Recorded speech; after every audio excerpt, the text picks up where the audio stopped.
at you behind your back, Gerald. Everybody wants to vote for Nigel Farage. Nigel knows how to lead a party, he's so charismatic. Everybody makes fun of your weight, Jared. They call you Jared Batter, not Batten, 'cause you've got tubby tits. You're such a fuck-up, buddy. Gerald, what are you gonna do? I know your name isn't Gerald, but nobody respects you, so why bother? Can you hear it? Can you hear the end coming? Jared, you know what you have to do. There's only one way to save yourself and to save UKIP. You bring aboard YouTubers, of course. Jared Batten, leader of UKIP, the United Kingdom Independence Party, the man who took the reins of leadership after Nigel Farage left to go found the Brexit Party, struck upon political gold when he came upon the ingenious idea of incorporating e-celebs within his political machine. What better way to reinvigorate the rank-and-file party members as well as bring in the youth vote they so desperately needed than appealing to e-celebs? People like Paul Joseph Watson, Count Dankula, and our boy himself, Carl Benjamin, otherwise known as Sargon of Smirt. The madman has fucking done it, and to be honest with you, what other options do we have at this point? This is fucking important in my opinion, so I've decided I'm going to be joining UKIP too. Now, Jared is no fool. He wanted to test their mettle first. He wanted to put them to the flames, a baptism by fire, if you will, by having them give a speech in front of an audience of literally tens of people. As a society move forward, but as Marcus has said, their ideas have failed repeatedly, everywhere they've been tried, and so now they're just resorting to silencing tactics and violence. There's nothing more that we can do other than demand the state. And after all those assembled in that room had finally heard the wisdom of Carl Benjamin, Gerard knew this man needs a political office that pays £60,000 a year. And this past month during his campaign has really highlighted just how smart Sargon is. And I, your simple humble servant, a based Kekarino, one of his Chatelet army, have decided to gather up all the nuggets of wisdom he shit out over the past 30 days and compile it into a handy-dandy guide for any future YouTuber that might want to run for political office. So let's take a look at the tips and tricks that Carl's put together for us as we learn how to be political and how to win an election. There we go. I mean, I'm not...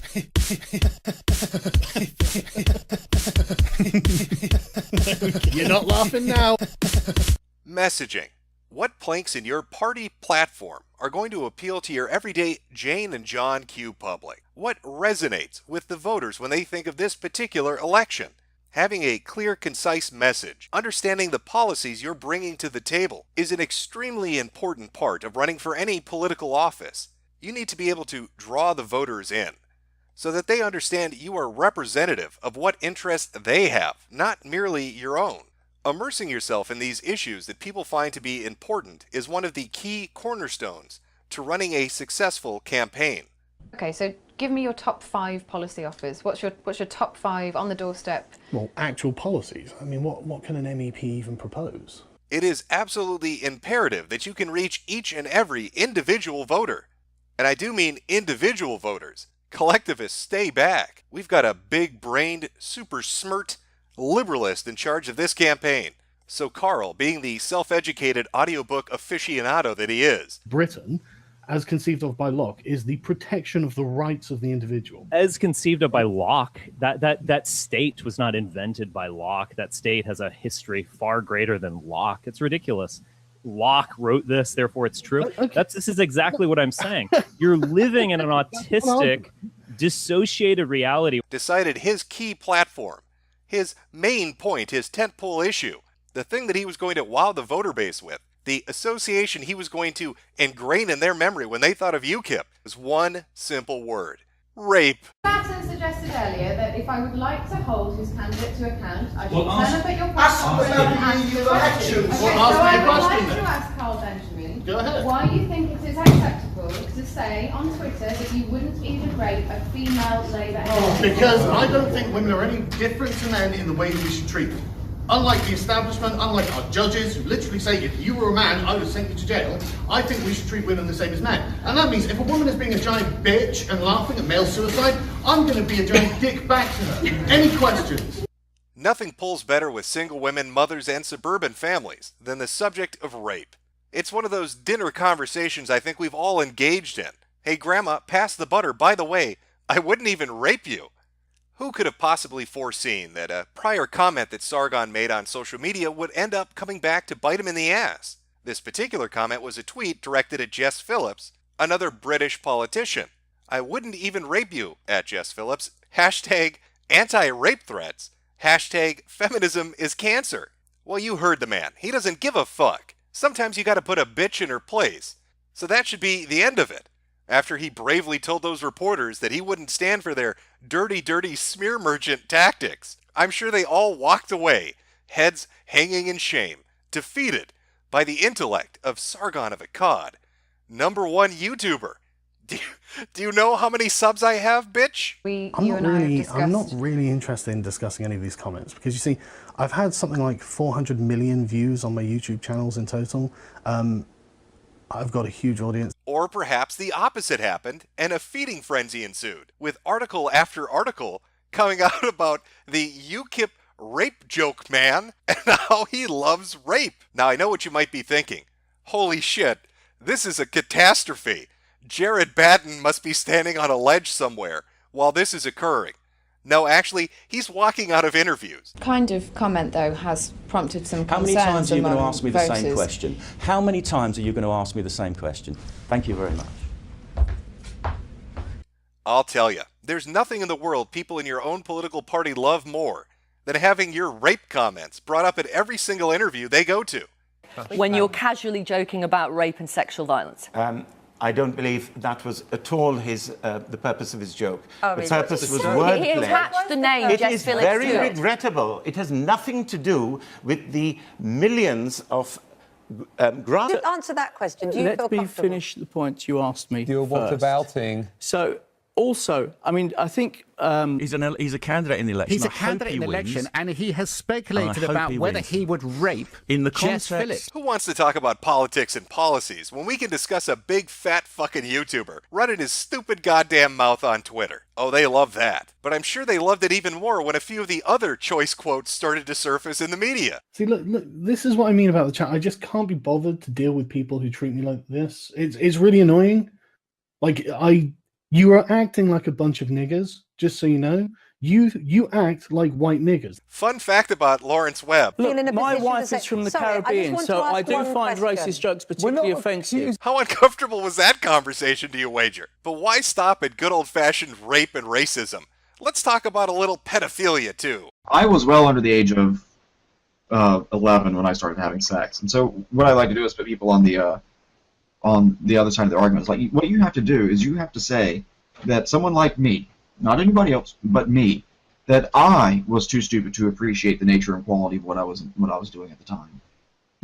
So please convince me I didn't know what I was doing. Yeah, I think it's it depends on the child, really, doesn't it? Because some kids. That's what the Catholics say. That's going to be a hard one to spin. Well, you see, when I was talking about 11-year-old boys getting fucked, you're taking that out of context. It really depends on the child. But as if being known as the racist pedophile rapist wasn't enough for Sargon, let's throw in a little bit about the Holocaust too, because fuck it, why not? In interview after interview after interview, the subject was repeatedly brought up. Can I ask? Hang on, look, right. I know what. No. I know. It didn't die out after a week. It didn't die out after 2 weeks. It went on for 30 days straight. And the public sentiment about this was not very favorable. Claire says, this Carl Benjamin interview on your programme today has made me cry. He sounds just like my rapist. You sound like my rapist. I don't think that's... Wow! That's going to be a hard one to sell to the middle class. I don't know if convincing soccer moms that you're a sex offender and that you say the things that a sex offender would say is going to really endear you to them. I will say it's going to make branding a little bit difficult. These sorts of posters probably aren't going to do very well. I don't imagine many voters are going to want to hang them up outside their businesses or on telephone poles. But this monumental amount of bad publicity doesn't faze Carl. He's got a plan going forward. He studied politics from around the world, and he knows what to base his campaign off. Donald Trump. You could say that President Trump is somewhat of an idol of Sargons. You ready? Yeah. Yep. Yeah, we are. Yeah. I reckon we can get Donald Trump to defend Gamergate. No. Why not? And his approach of no apologies is something that really resonates with our little Swindonian. So when faced with this overwhelming amount of negativity about talking about rape and racism and little boys, never apologize is the phrase, the mantra, they're repeated over and over in Sargon's head. After all, Donald Trump would never... Oh, wait a minute. No, he would fucking... Wait a minute. Oh, shit, did he? Oh, he did. Oh, that's embarrassing, Carl. Anyone who knows me knows these words don't reflect who I am. I said it, I was wrong, and I apologize. That's going to be a big yikes for me. We need to get the fuck out of here. Hit the abort button. Let's move on to number 2. Number 1 didn't happen. We're not dum-dums. Carl's list of super smart ideas, his tips and tricks to election winning. All right, that was a mistake. Should have been top 4 instead of top 5. Forget number 1. All right, if there's any takeaway from number 1, probably don't tell people you want to rape little boys. That's just a bullet point. Take it or leave it, it's up to you. There we go. I mean, I'm not...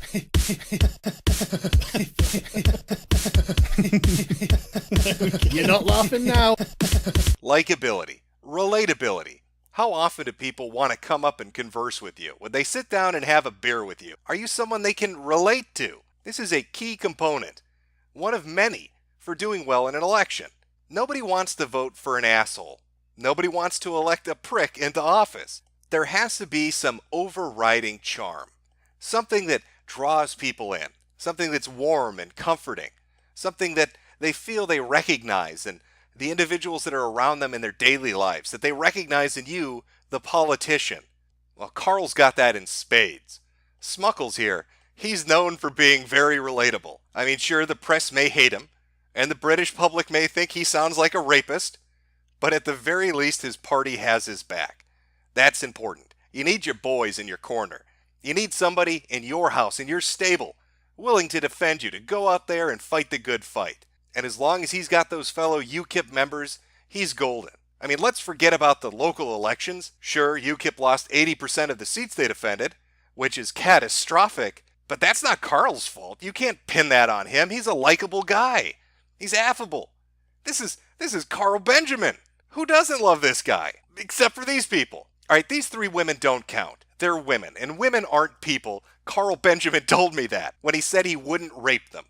So they don't, fuck that. They don't count. All right, I don't care if they all left the party. If all the women have left UKIP, doesn't matter. Carl Benjamin still has people in his corner.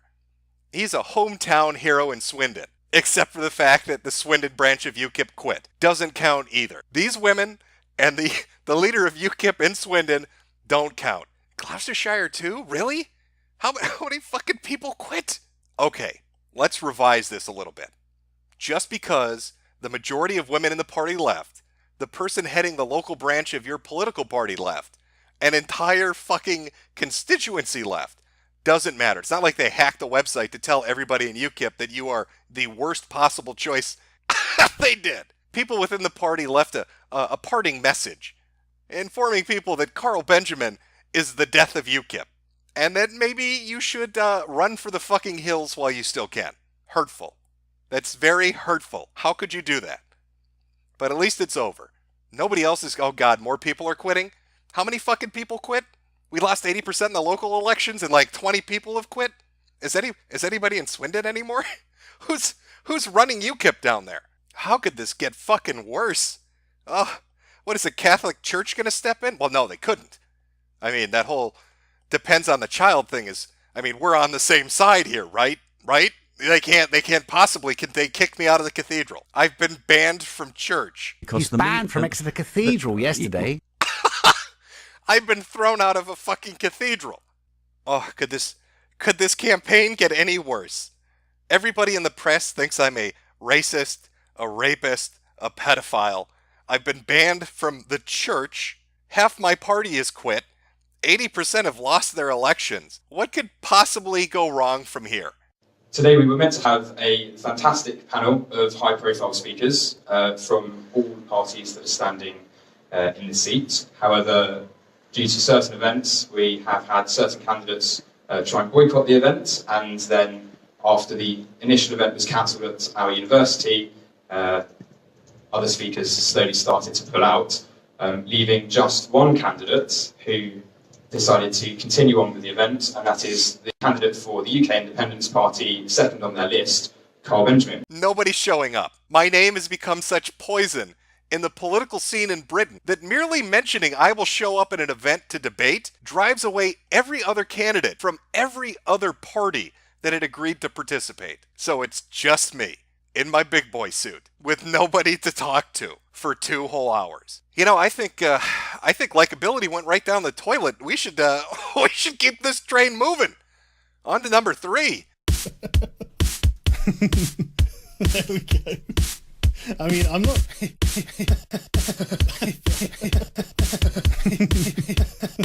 You're not laughing now. All right, I don't like to brag, but you know, I'm kind of a big deal. All right, I'm important. I am Carl Benjamin. Have you checked out my YouTube metrics? I'm not really interested in discussing any of these comments because you see, I've had something like 400 million views on my YouTube channels in total. I've got a huge audience. All right, lots of views, lots of subs. Big deal over here.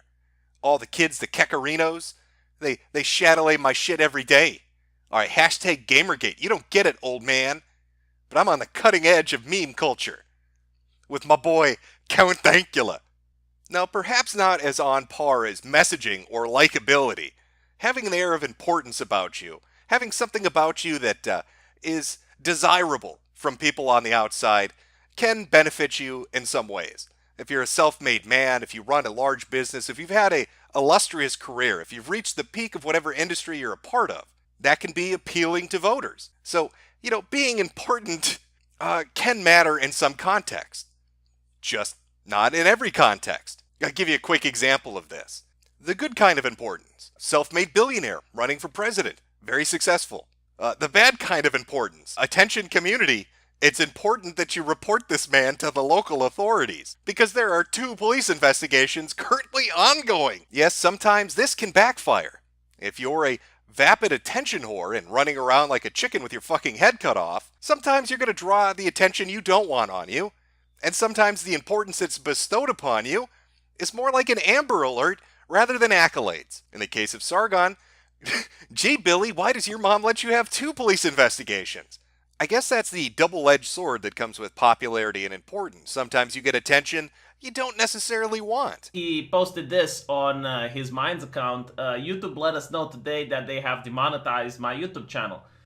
Oh, I don't know how he's going to survive, going from $40,000 down to a mere $20,000 a month. You know what? Hit that subscribe star link. Go give Sargon some of your money. That poor son of a bitch is living in poverty right now. He's only going to be able to eat lobster 5 times a day, especially when they come for every other YouTube channel that he has, which YouTube is doing. But it doesn't just stop with Google.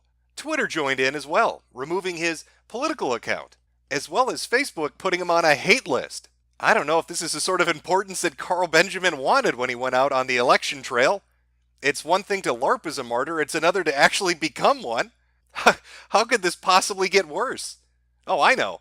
How about Jess Phillips suing his ass? You remember Jess Phillips? That was the woman that he wouldn't rape? Well, Carl, you may not have wanted to fuck her, but I get the feeling she definitely wants to fuck you. You know, I'm starting to suspect none of these tips are really working out very well. In fact, they all seem to be doing the opposite of good. But maybe these first 3 were just the bad ones of the bunch. Surely 4 and 5 will be much more beneficial to Carl's political ambitions. There we go. I mean, I'm not.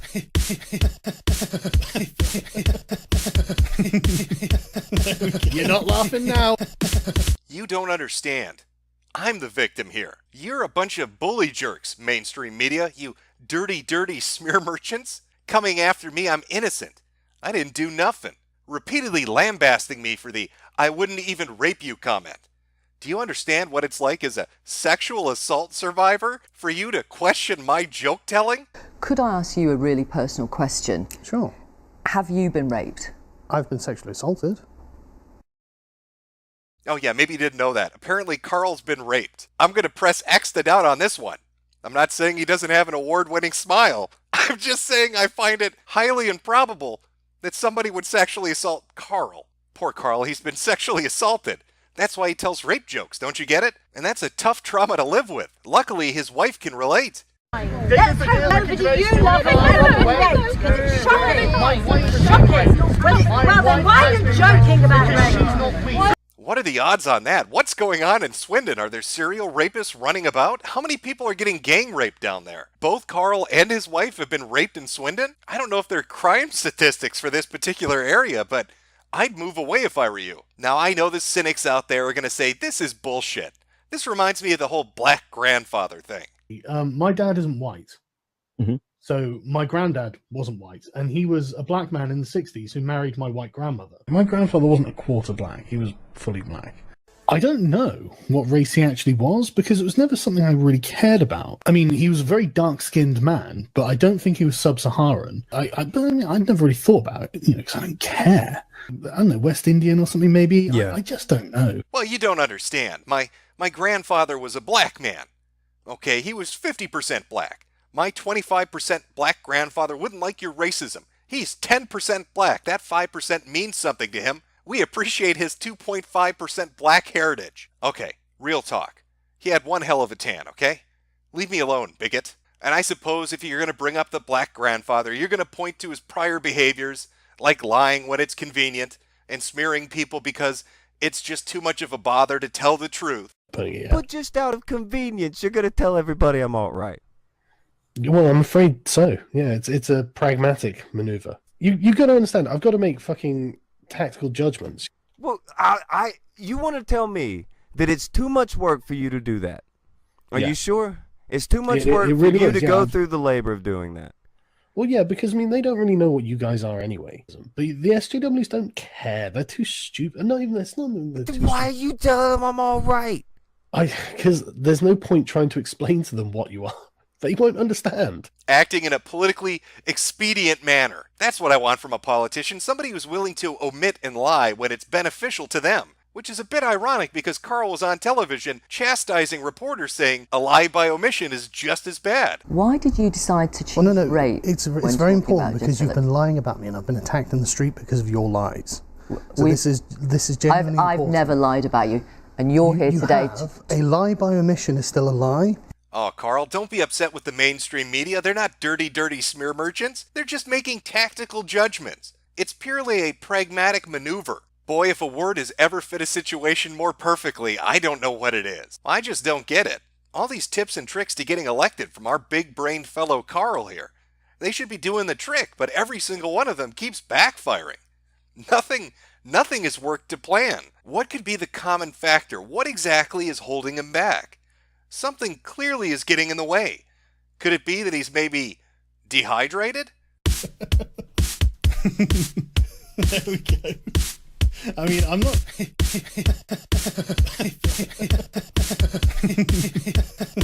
You're not laughing now. Far too often we focus on the political pizzazz, a healthy mind to combat our opponents, when really we should be focusing on a healthy body. And there's no way to stay healthier than to stay hydrated. And that's a mindset that Carl lives every day, or at least pretty much every day for the last 30 days, as he's been going out of his way to get as much liquid into him as humanly possible.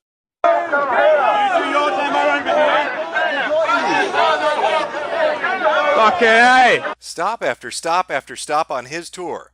He keeps asking people for delicious milkshakes, and sometimes you can't get that delicious Burger King shake. So you go for the next best thing, fish. I don't need permission to be here, do I? Excuse me. Because if water's good for you, the shit that lives in water should be good for you too. That's a smirk thinking we all knew Carl was capable of. Yeah, I got no more for this section. I just wanted to talk about him getting hit with milkshakes because it's funny to me. And having people throw fish in his face. Oh, and they also tried to hit him with horse shit. I don't know. If there's video of that, please send it to me. I want to see Carl get hit in the face with horse shit. I have looked everywhere for it. I can't find it. But if it's out there, hit me up. Do me a solid and hit me up with that. What a little adventure our Carl has gone on. All in an effort to show the internet that he can do real big boy things out in the big boy world. Sadly, everything is blown up in his stupid fat fucking face. Never would have saw that coming. His inability to apologize or understand the basic concepts of how to be a politician are a complete hindrance to his ability to ever be elected to anything. This single campaign might be the most clear-cut example of what not to do when you run for office. Politics at its core is about 30-second sound bites, and when your introduction to the world is nothing but you calling people a bitch and talking about rape, you're off to a bad start. When you start bringing in "it depends on the child," you may as well just call it quits there. Because the truth of the matter is, close only counts in horseshoes and hand grenades, Carl. Second place in politics is last place. You either win or you don't. You went out there to show us, to show the internet, to show the world that you had what it takes to be a politician. And you fell flat on your fucking face. And funnier than that, you've probably destroyed yourself. And you have literally no one else to blame but you. You are responsible for your own destruction. If you lose your YouTube channel, which you probably are going to, if you lose your Facebook, if you lose all the things that make you who you are on the internet, you did that because you wanted to get in front of a camera and show people how fancy you looked in a suit. You stupid son of a bitch. I tried to warn you. I tried very hard to warn you exactly what was going to happen. And what do you know? Every fucking thing I said came true. You joined an established political party, and during your tenure with them, they lost 80% of the seats they controlled in local elections. 20 people left the party. Multiple MEPs fled to the Brexit party. Voters were turned off of you. You created nothing but a negative press cycle, so much so that the people running on your own ticket alongside you are going to suffer for it. People like Lawrence Webb and others, who might not actually get a seat because of you. I know you like to ignore the polling, Carl. Every time you were asked about it on the road, you hadn't seen any polls. And if you did happen to see any, you'd mumble Donald Trump under your breath before stomping off. Well, today is the day of reality. And here's my speculation on how it's going to end. UKIP is about to get fucked in its ass. Look at the damage you've done. You've ruined other people's political ambitions. You've destroyed a political party to feed your own ego, narcissism, and hubris. And perhaps worst of all for you, you destroyed yourself in doing so. So when the shit hits the fan, when the sky comes falling down upon you, when the earth splits open and hell is unleashed, go look in a mirror, because the guy that's going to be looking back at you from it, that's the motherfucker that's responsible.